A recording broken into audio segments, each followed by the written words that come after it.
Hello students, greeting of the day.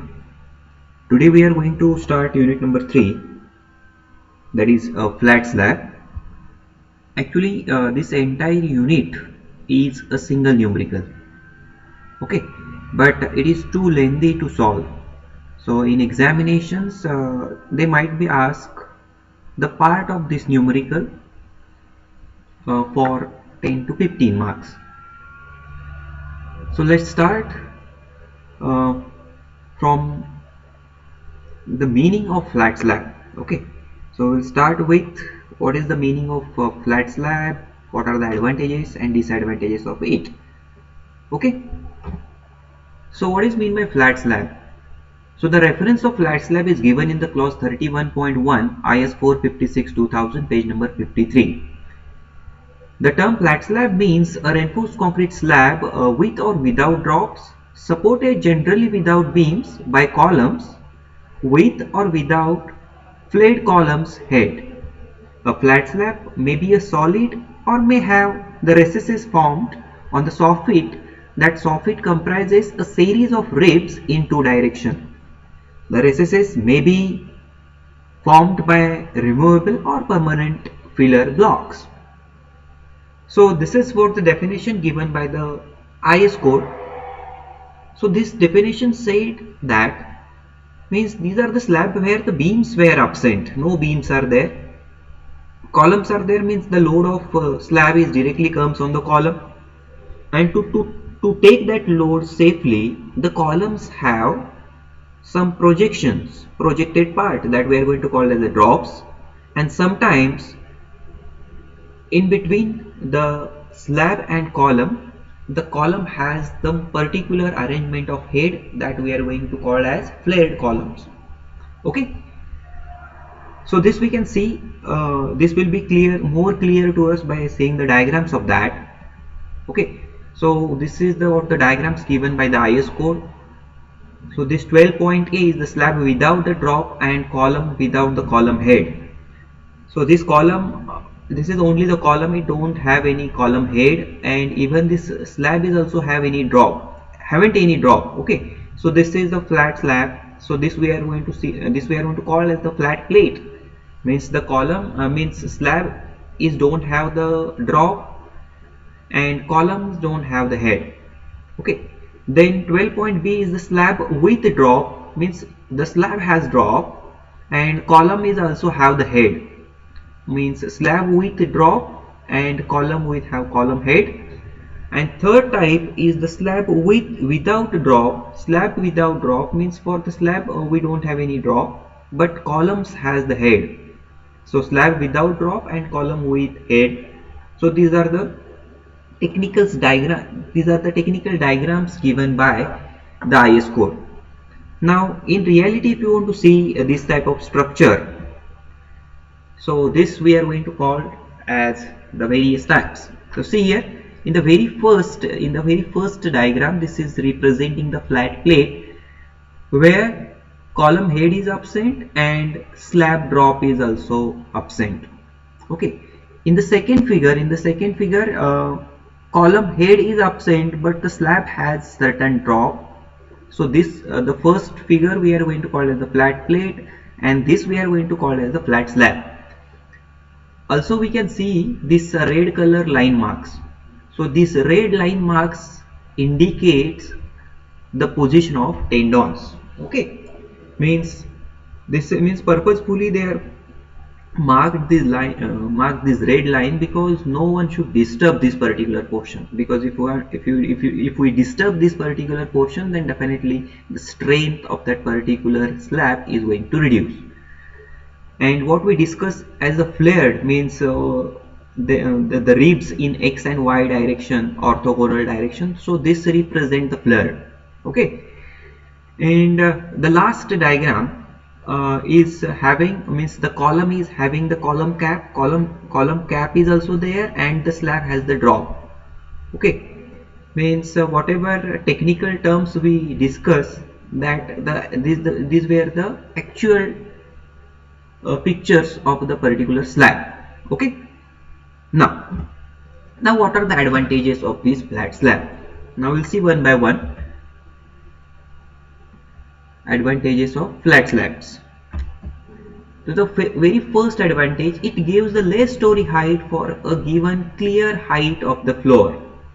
Okay, so as the absence of beam means we get the clear height, more clear height for same story. Okay, so that's why it gives a less story height for a given clear height of the floor. Second, flat slabs being plain from underside provide the more diffuse light. See here, when that particular slab has the beam, so that beam projections may avoid the distribution of light, but the flat slab being plain from underside provide a more diffuse light. Third, formwork for the flat slab is simpler than the normal T-beam. Okay, T-beam slab construction, and this gives the economy and simplicity in the construction. Yes, means to form that T we need the extra time, we need the extra material, and in this way if we go for this flat slab, it will save our time as well as the money. Okay, so this is the advantage of the flat slab. Fourth advantage is the construction of flat slab is simple and speedy, as we are avoiding this extra projection part. Definitely it makes our structure simple, and the speed of the work may increase. Now some important definitions we are going to see regarding the flat slab. So again, these definitions were given in the IS 456-2000. The very first term which we are going to use is the column strip. Means whatever slab portion is there, we are going to divide that entire slab portion into column strip and middle strip. Okay, because the beams were absent. So the column, what is mean by column strip? Column strip means a design strip having the width of 0.25 L2 but not greater than 0.25 L1 on each side of the column center line, where L1 is the span in the direction of movements are being determined, measured center to center of the support, and L2 is the span transverse to the L1, measured center to center of the support. Means these are the center to center distance in the direction where we are going to calculate the moment, and in the direction perpendicular to that. It will be more clear if we see the diagrams related with that. Middle strip. So I collected all these diagrams in a single slide. So first of all we are going to cover the important definition, and after that we are going to see the diagram. So the middle strip. Middle strip means the design strip bounded on each of its opposite side by the column strip. Means that portion of the slab which is bounded by the column strip, means the portion in between the column strip is we are going to call as the middle strip. And panel, last is the panel. Panel means that part of the slab bounded on each of its four sides by center line of the column or center lines of adjacent spans. So this is what the panel. Now we are going to see the diagram. See here. Now it will be more clear to us. So this is the continuous slab having these small square shapes represent the column, and as per the definition of the column strip, one fourth part from the center line on the both sides. So this represent the column strip, this represent the middle strip. So what is mean by panel we are going to see here. So L1 is what? The center to center distance along shorter span, and L2 is the distance, center to center distance the longer span in this case. Okay, so the panel is what? Panel is the total area. Okay, now important definition we have seen panel. Next is, so in this slide it will be more clear to us what is the meaning of column strip and middle strip. So according to definition of column strip, from the center line of the column 0.24 times of L1 on both the sides. Means see here, this is in yellow color we have shown the column strip, and the distance of the center line of the column to the left and right is 0.25 times L1, 0.25 times L1 again. Means this distance is parallel, this distance is perpendicular to the L1. Okay, this distance is what the perpendicular to L1, and in between the column strip, whatever space we are getting, means here in the uh, yellow color represent the column strip, and here the blue strip represent the middle strip. Means the strip present in between the column strip. The criteria is only for the length criteria is for the only for the column strip, and whatever distance remain, that we are going to call as the middle strip. Okay, and now this is what the panel. So three basic definitions we have seen: column strip, middle strip, and panel. So panel is that area which is bounded by the center line of the columns. So here we can see in the green color, so this is nothing but the panel. Now we can say that the size of this panel is nothing but L1 by L2. L1 by L2 is nothing but the size of the panel, right? Now advantages we have seen already. I think that slide is repeated. Now proportioning of flat slab. Means if we want to design any particular thing, before that we need to do the analysis, and for that analysis we require the dimensions of it. So that is nothing but the proportioning. Means here we are going to fix the dimensions. So the very first is the thickness of flat slab.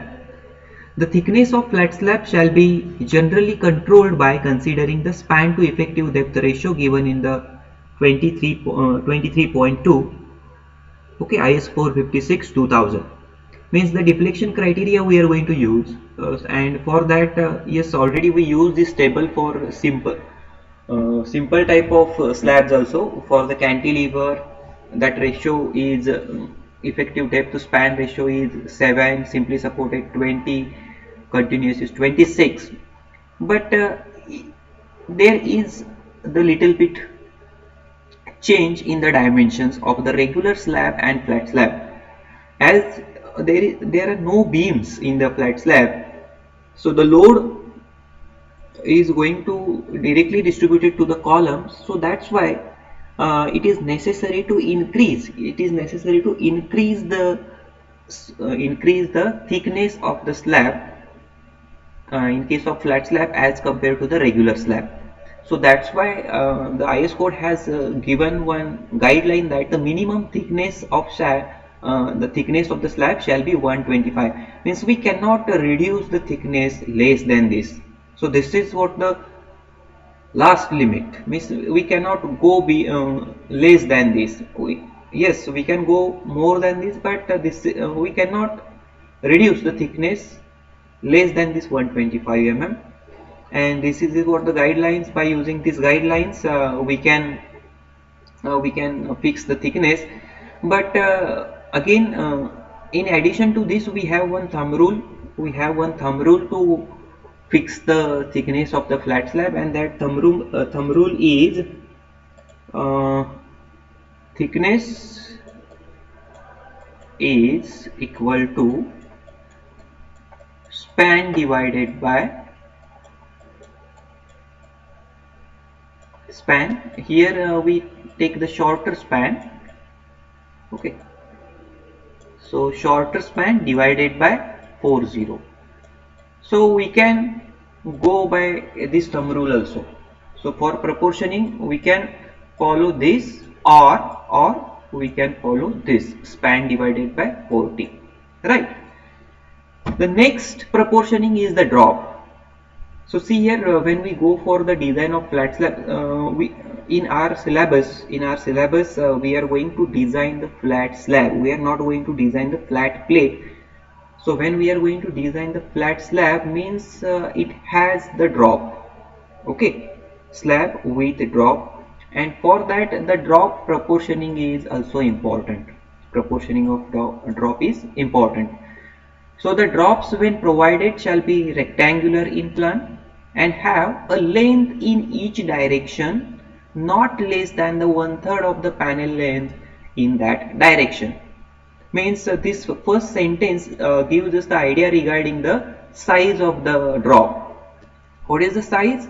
The length in each direction is not less than the one third of the panel length in that direction. For exterior panel, the width of the drop at right angles to the non-continuous edge and measured from the center line of the column shall be equal to one half the width of the drop in drop for exterior. Means again this will be more clear when we see the particular diagram of that. Okay, so the projection of the drop below the slab shall not be less than the 1/4 of the thickness of slab. So all these guidelines we need to follow for the proportioning the drop. Now we will see the diagram. See here. So this diagram is the self-explanatory diagram and it will make all doubts clear. So see here, this is what the slab. This is what the slab whose thickness we have shown minimum 125 mm, or we can go for span divided by 40, whichever is more. We'll select. Now at the junction of this slab and column, we have the projected portion of the slab, and this projected portion of the slab we are going to call as the drop. Okay, so this we are going to call as drop, and we are going to fix the dimensions of it. So what is the width of this drop? Width of this drop is nothing but this one. The width not less than the 1/3 of the panel length. What is panel length? So see here, center to center distance between the columns. So suppose this is what the L1, then this should not be less than the 1/3 of L1. This should not be less than 1/3 of L1. So this is what the width. Suppose in another direction we have the length is L2, then that width should not be less than 1/3 of L2. So X and Y directions were clear for the drop. What about the depth? So for the depth, the criteria is, so this projected portion of the slab, should not be less than the 1/3 of the thickness of this slab. Okay, means if you want to find out the depth of this drop, we can say that the depth of drop is nothing but drop depth is nothing but, we can say, so drop depth we can consider as, how we can consider that, depth of the slab plus 1/4 of d. Okay, so in this way we can get the depth of the drop. Okay, so this diagrams is very important to understand what is mean by the slab, what is mean by drop, and what is the minimum thickness, what is mean by this panel length. Okay, now see here. So this, suppose if we have 4 columns, suppose if we consider any intermediate portion of the slab, means continuous slab we have, and in this continuous slab we have one single panel and we need to design it. So column strip is what? LX is what? The shorter span. So shorter span divided by 4 from the center line on the both the sides. So this represent the column strip, and this entire portion we can call it as the drop. So the dimensions of column strip itself is nothing but the dimension of drop, and this particular portion we are going to project below the slab as 1/3 or 1/4 of the thickness. Okay, what is that? It is 1/4. So 1/4 of the slab. So in this way we are going to fix the dimensions of slab and the dimensions of drop. Okay, now once we get that dimensions of slab and once we get that dimension of drop, the next is the column head. What do you mean by column head? Where the column heads are provided, the portion of the column head which lies within the largest right circular cone or the pyramid that has vertex angle 90° and can be included entirely within the outlines of the column, and the column head shall be considered for the design purposes, which is given in the figure 12.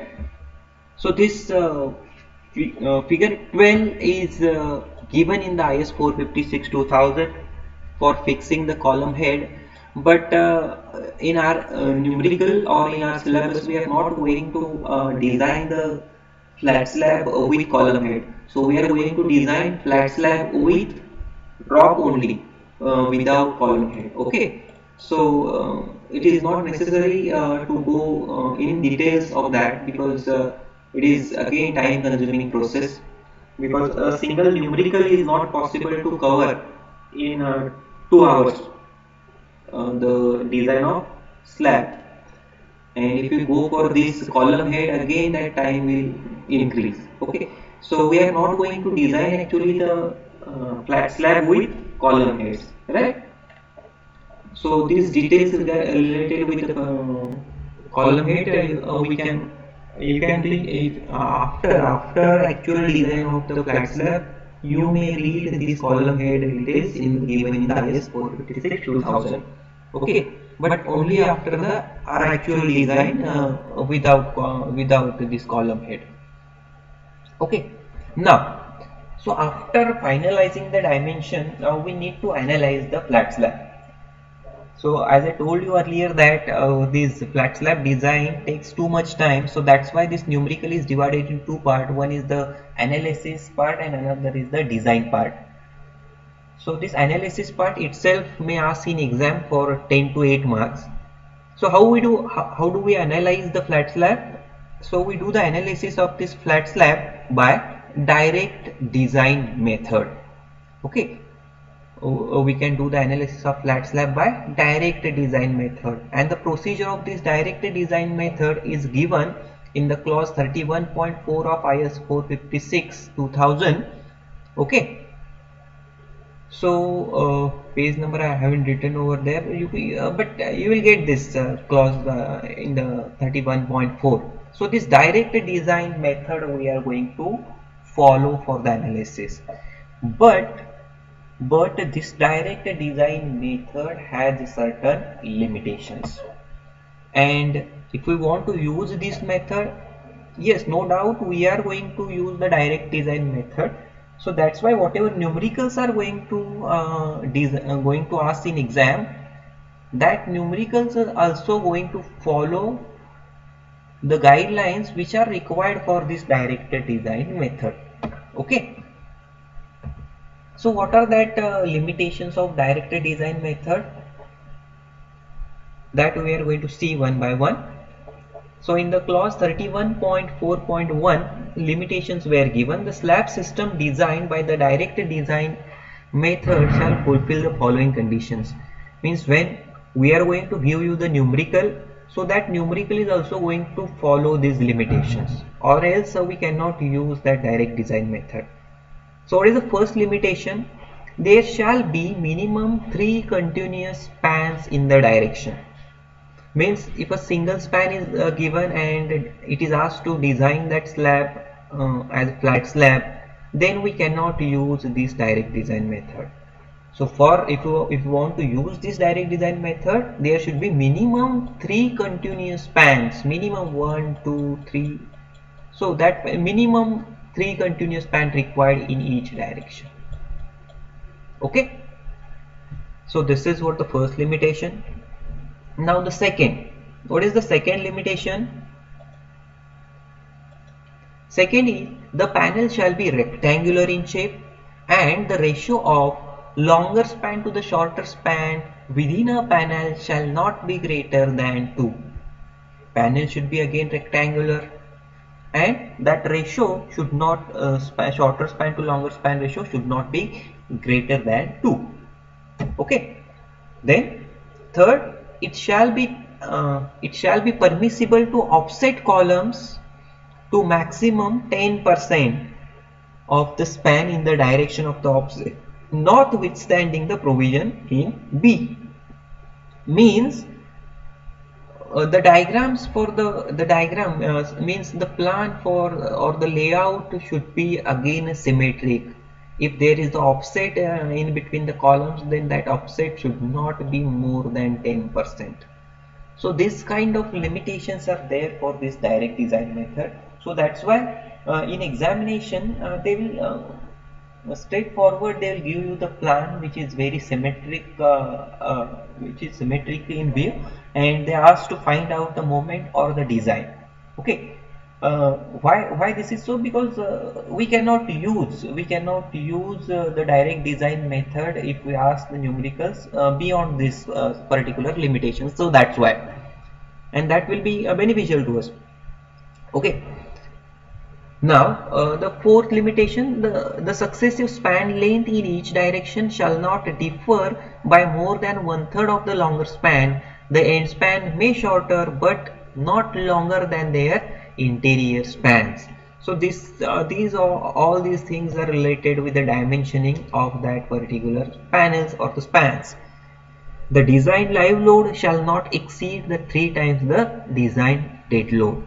So these are the various limitations of this direct design method, and direct design method is the method of analysis of slab. Do remember, it's not the method of design, it's the method of analysis, direct design method. Okay, now we will continue that direct design method. In the clause 31.4.11, in the direct design method, the total design moment for the span shall be determined for the strip bounded laterally by the center line of the panel on each side of the center to center on the center line of the support. Yes, previously we have seen that the entire slab is divided into column strip and middle strip. We are going to fix the width of the column strip, okay, and whatever remaining portion is there, that we are going to call as the middle strip. So separately we are going to find out the moments for this by using direct design method. As per the clause 31.4.2.2, the absolute sum of the positive and the average negative bending moment in each direction shall be taken as. Now here in this case, in direct design method, what we are going to do is first of all we are going to find out the absolute sum of positive and average negative bending moments in each direction. Suppose we have the x and y direction, then we'll find out the absolute sum of moment in x direction and in y direction. Okay, so what is the formula to get that moment? So that moment we are going to call as M0. M0 is what? The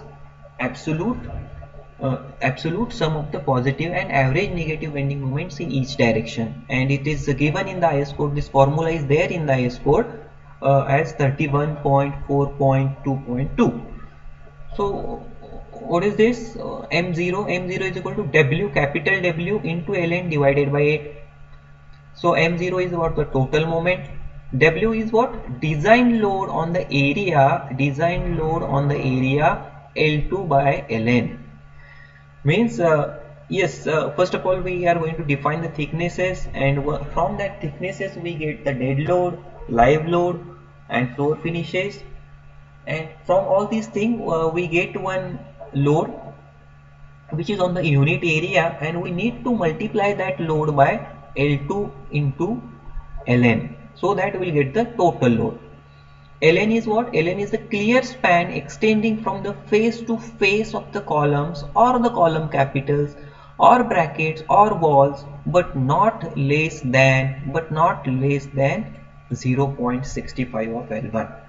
So as we are restricting ourselves to the columns without the column head, so that's why for Ln we are going to take the clear span extending from face to face of the column. So we are going to deal with this only, because we are not going for the column with head. Okay, so we are going to compare the clear span extending from the face to face of the column with this 0.65 65 of L1 and we'll take the maximum of it. Where what is the meaning of L1? L1 is the length of span in the direction of movement. Suppose if you want to find out the moment along shorter span, then L1 is nothing but the shorter span length center to center, and if you want to take the moment along the longer span, then L2 is what? Perpendicular to this, means L1 means L1 is the length in the direction of M0, length in the direction of M0, and L2 is the length which is perpendicular or transverse to that L1. Okay, so this is for the total moment. Now once we get this total moment, we are going to distribute this moment at various positions. So again, the negative and positive design moments formulas of the coefficients are given in the IS code.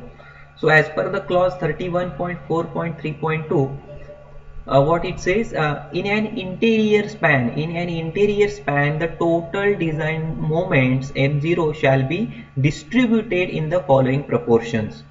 Means the negative moment is there and positive moments is there. So as we discussed that there are various limitations of this direct design method, and for that we need to select the particular numerical of the problem such that it should follow all that rules and regulation. So see here, if it is asked to find if it is asked to design this interior panel, so here we are going to consider the two cases. One is the interior panel and another is the exterior panel. Okay, interior panel and exterior panel. So if we take the interior panel, or here I'll draw the elevation. Okay,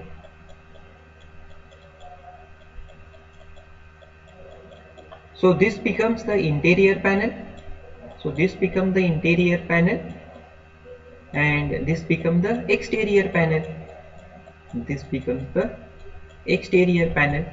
And as this is going to represent a continuous slab, there are positive and negative moments, because we know that for continuous slab the bending moment distribution diagram is like this. The bending moment distribution diagram is like this. So we'll use okay, so this is what the bending moment distribution diagram is.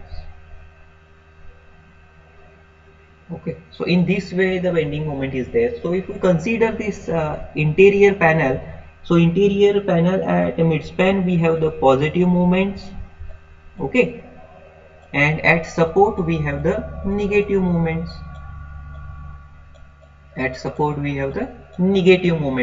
So this is given in the IS code.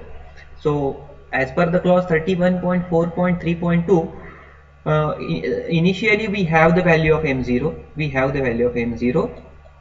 So we take 0.65 means 65% of M0 as negative moment, means this support moment, okay, and 35% of M0 as a positive moment for interior span. So this clause is related with the interior span moments. Next, what is for the exterior span moments? So for exterior span moments, as per the clause 31.4.3.3, in an end span, the total design moments, the total design moment M0 shall be distributed in the following proportions. So for this end span, they are divided this into three parts. So this as 1, this is as 1, this is the second, and this one is the third. So end span moment are divided into three parts. So the here this coefficient is for the interior negative design moments. So interior negative design moments. So see, I'll draw it again. So suppose this is for the end span. which is continue over here, and the moment distribution, the moment is, so here one moment it becomes positive, and here we get another moment. So 1, 2 and 3.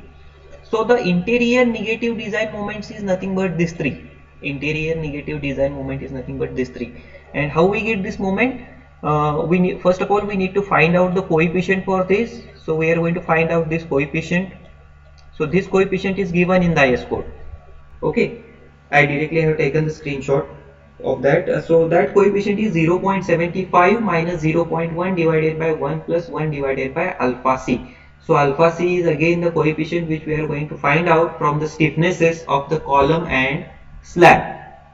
Okay, so if we get this coefficient, and if we multiply this coefficient by m0, we'll get the negative moment in the interior negative moment in the end span. Okay, now other formulas are also given for the moment. Now as per the clause 31.4.33, so this interior negative moment we get. Okay, I'll draw it again over here. So this is all the end span, this is all the continuation. And if you see the moment distribution over here, if you see the moment distribution, so one moment we get over here, another moment we get over here, and this is what the distribution diagram.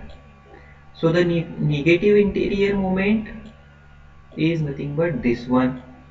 So this is what the negative interior moment. Then positive design moment, so this is nothing but the positive design moment. And exterior negative design moments, yes, and this is what the exterior design moments. And so all these are the coefficients given in the IS code. We just to get the moment at each and every point said, what we need to do, we need to find out this coefficient, and if we multiply that coefficient by m0, then we'll get the moment at that particular position. And once we get the moment, we can find out the tendon, because we know that formula, moment is equal to force into lever arm. By using that formula we get the number of tendons. But to get the magnitude of this coefficient, we require the value of alpha c. Okay, we require the value of alpha c. And how we get that? This is what the ratio of stiffnesses. Okay, ratio of summation of stiffnesses of column divided by stiffness of slab. Okay, so to get this stiffness, we are going to, for stiffness we are going to use the formula 4EI by L. Okay, so this formula we are going to use to find out the stiffness. Okay, 4EI by L. So for columns we take the dimensions, or sometimes again in examination definitely they will give you the dimension of column, and if the dimension of column is not given, we need to assume certain dimension, because we are not going to design the column again for this case. So again it will become too complicated. So for exam point of view, if column dimensions are not given, then assume column dimensions, and for that assumed column dimensions find out the value of this K. And L is the length of the column, unsupported length of the column. Okay, so the E value we are not going to take, because this is going to cancel. For concrete, that E value is same, so this is going to cancel when we take this ratio. Okay, so in this way we get the negative and positive moments at various positions for this flat slab panel, right? Now this is again the diagram which make the clear that how that moments are there. I have taken this diagram from the Karve Shah book. Okay, so for interior span, direct distribution is there 35% and 65% of M0, and for end span these are the formulas are given. So exterior of interior is nothing but this is the distribution of moment by direct design method. But we use this formula only and when the given numerical satisfies the conditions or the limitations of direct design method, then and then only we will go for this. Okay, so this is about the moment distribution. Now the design step. So what are the design steps of flat slab? So in the design of flat slab, the very first step is the proportioning. Proportioning means finalizing the thickness of slab, finalizing the dimensions for the drop, finalizing the projection or the total depth of the drop. That is what the proportioning, which we have seen in the definitions. Second step is the load and bending moment calculations. So once we finalize the thickness of a slab and once we finalize the drop dimensions and the depth of the drop, we can calculate the self weight. We can calculate the self weight by using the thickness. So here for the self weight calculations, we are going to take the average. So this is again important. We are going to take the average thickness. We are going to take the average thickness, means thickness of slab plus average thickness we are going to take, means if D is thickness of slab and drop thickness is D plus D by 4, then we take the average of this as the thickness for the calculation of self weight. Okay, and then after that we are going to calculate the value of M0, and by direct design method we are going to calculate the coefficients, and we are going to once we get that coefficients, then we are going to draw the bending moment distribution diagram. Okay, means by using the coefficient we are going to distribute that moment, and in fourth step we are going to draw that bending moment diagram. So up to this the numerical is going to ask in exam. Okay, up to this the numerical is going to ask in exam for 10 marks. Okay, because this is going to consume the time, and this bending moment diagram is different for different direction, means for x direction that bending moment distribution diagram is different, and for y direction then bending moment distribution diagram is different, because in examinations what students do is they only find out the moment in single direction, but it is expected to find out for 10 marks or 12 marks, it is expected to find out the bending moment in both the directions, x direction as well as in the y direction. Okay, so bending moment diagram. So most probably for our unit test we are going to ask the numerical on this bending moment diagram. Okay, up to this we are going to ask the numerical for UT1. And the last step is the calculation of pre-stressing force. How we are going to calculate the pre-stressing force? Our basic formula, force is equal to bending moment divided by lever arm. So this is what the initial pre-stressing force. From that we can calculate the final by considering the 20% losses. Okay, so this is what the step 5, that is calculation of pre-stressing force. Now the step 6 is find the permissible tend-down zone, that is eccentricity. How we get that eccentricity? By using the stress diagram.